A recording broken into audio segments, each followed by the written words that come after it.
everyone, welcome back to my channel. My name is Aarti Giri. I am an English learner. I have been doing this practice and learning this language for a long time since March month.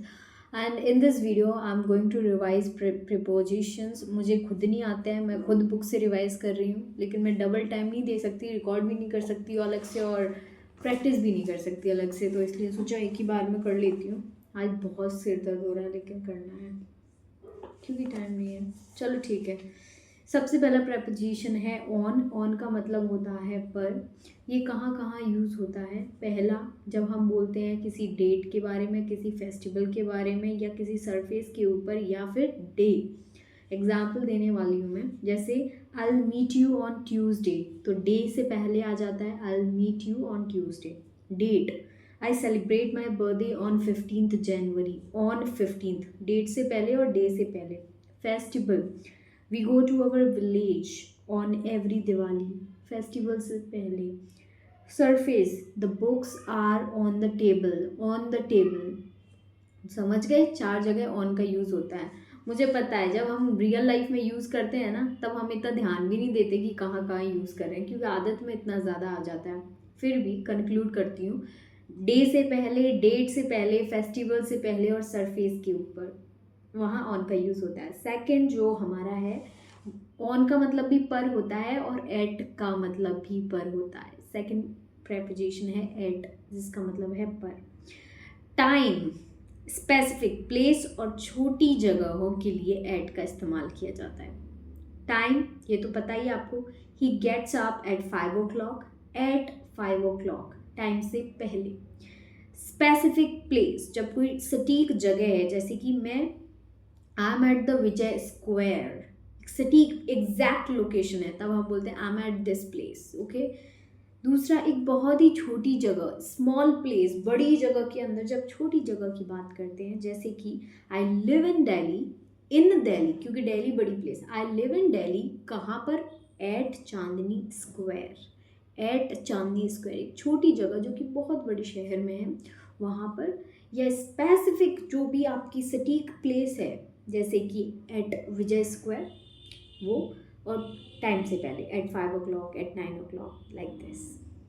Eight clear हो गया? इसके examples और भी हैं। आपने कभी सुना है, मैंने ये भी बोला है, I am not good at my English spoken skills.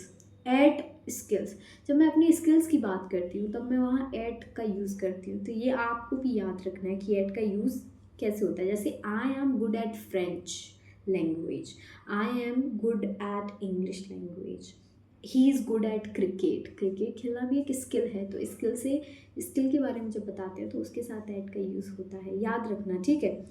Night और नून, आपने कभी सुना है in the afternoon, in the morning, but आपने ये सुना है कि इन द नाइट, वो गलत होता है। एट नाइट, एट नाइट सही होता है। He went to hospital at night, we take tea at night, या एट नून। अच्छा, नाइट और नून के पहले एट का यूज़ होता है। जब हम कॉस्ट बताते हैं, कीमत, प्राइस बताते हैं किसी चीज़ की, कि कितने रुपए में है ये चीज़, कितने में जाती है, तब हम बोलते हैं I can give you this pen, दे सकता हूँ, at 5 rupees। I can give you this charger at 250 rupees। दूसरा, he is buying onion at 50 rupees पर kg। I am buying a notebook at 100 rupees per notebook। आप बना सकते हो, आप जब कोई चीज़ की प्राइस बता रहे हैं उससे पहले एट, स्किल के साथ जब आप स्किल बता रहे हैं तब उससे पहले eight.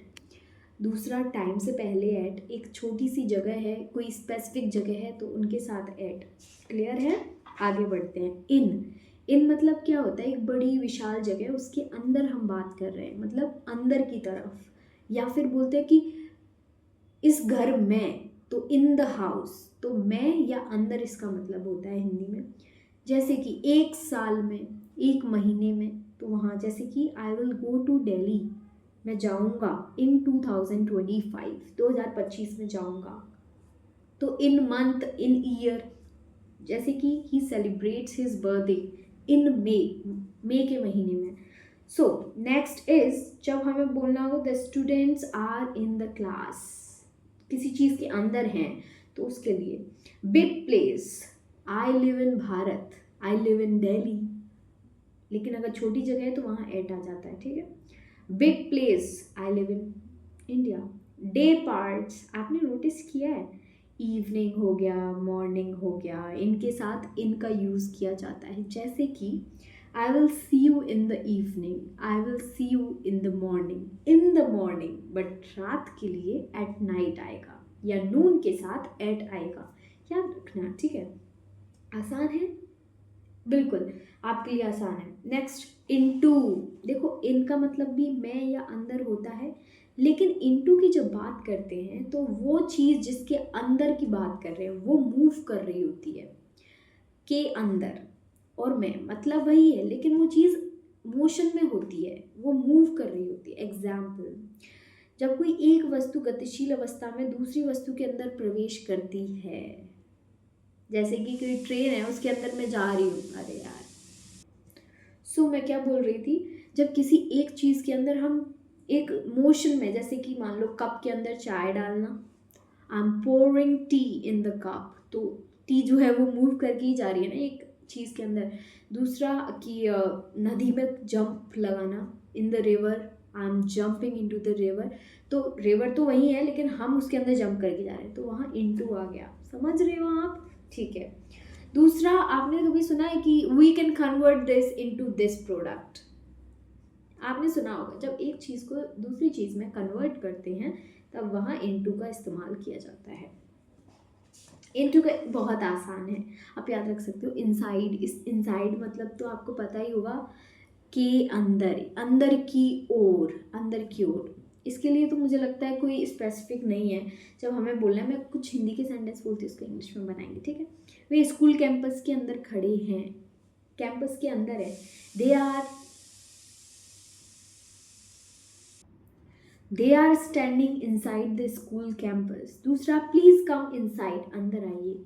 Children are playing inside, the clothes are inside the closet, we are inside the office.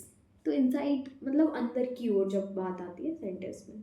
Outside, outside मतलब किसी चीज़ के बाहर, बाहर की ओर, डायरेक्शन को बताते हैं इनसाइड आउटसाइड, तो ये आउटसाइड बाहर की ओर। Example, we are standing outside of your office, please come outside house.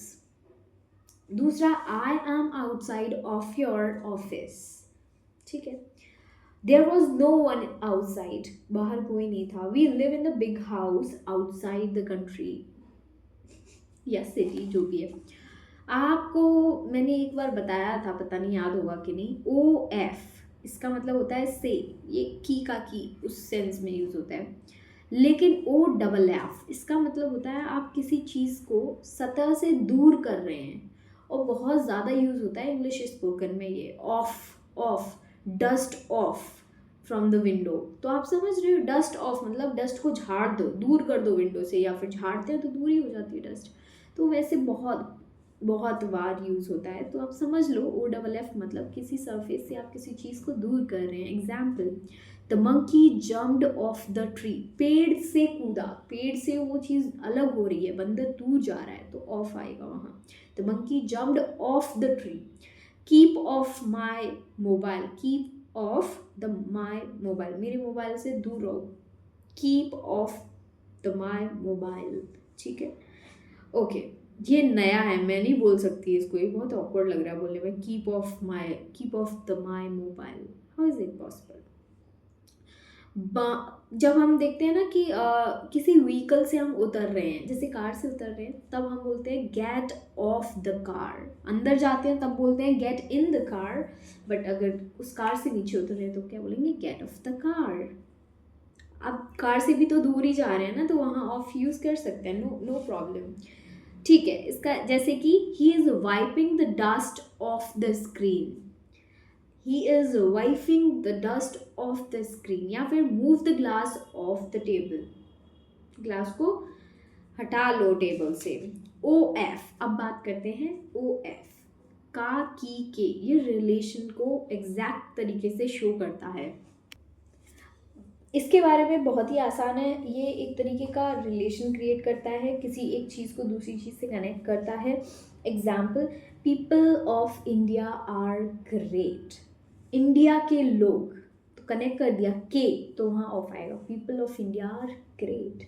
I have mobile of Samsung, Samsung का मोबाइल है, का, ठीक है, I have mobile of Samsung.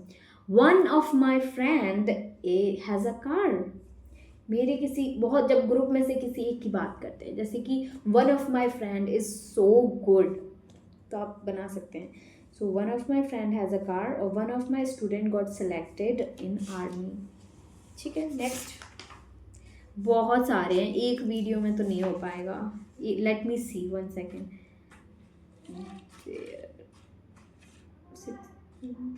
कितने बाकी हैं अभी? बहुत सारे हैं, सेकंड वीडियो मुझे क्रिएट करनी पड़ेगी इसके लिए।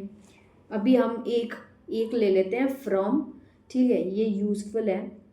फ्रॉम मतलब आपने सुना ही होगा किसी जगह से पहले, I am from Indore, I am from village, ठीक है, या फिर ड्यूरेशन बताते हैं कि I will be in the office from 10 to 5, I will be in the office from 10 to 5, एक टाइम ड्यूरेशन बताने के लिए फ्रॉम बताते हैं। एक जगह से हैं तब उसके लिए, या किसी सोर्स से जब हम बात करते हैं, जैसे कि बताने के लिए, for example, I heard this from Ram, मैंने ये राम से बात सुनी थी, या फिर I bought this gift from fair, मैंने मेले से ये गिफ्ट खरीदा। तो जब आप सोर्स के बारे में बात करते हैं ना, कि कौन है आपका सोर्स, कहाँ से कोई चीज़ ली है, तो उसके लिए भी फ्रॉम यूज़ करते हैं। तो फ्रॉम तो बहुत ही आसान है जो हम करते हैं।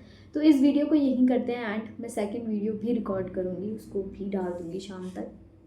अच्छे से प्रैक्टिस करते रहिए, ये मॉडल्स जैसा नहीं है, ये थोड़ा डिफरेंट है, लेकिन अगर आप एक बार इनके यूजेस को बहुत ही डीपली समझ जाते हैं तो आपको बार बार भी इन्हें रिवाइज करने की ज़रूरत नहीं है, क्योंकि आपको पता है कि आपको कहाँ पर कौन सा यूज़ करना है preposition. So thank you so much for watching this video, bye.